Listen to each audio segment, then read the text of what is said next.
Ako si Mang Domeng, basurero sa bayan namin. Araw-araw akong naglilinis ng kalsada, namumulot ng mga itinapong gamit, at tinatapos ang trabaho bago sumikat ang araw.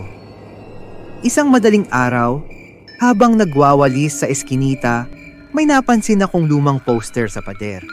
Kupas na, halos di na mabasa. Nawawalang bata, Hana, 6 na taong gulang. Huling nakita noong 2005. 20 taon na pala mula nang mawala siya. Nakaramdam ako ng kilabot, pero itinuloy ko ang trabaho. Biglang may narinig akong mahina at umiiyak na boses. Manong, tulungan mo po ako. Napalingon ako.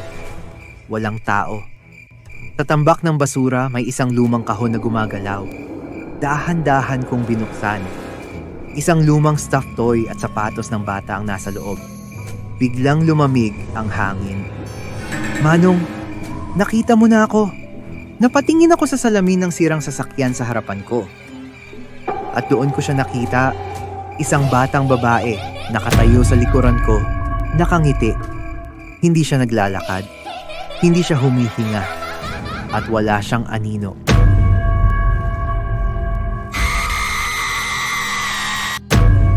Natakot ka ba sa kwento?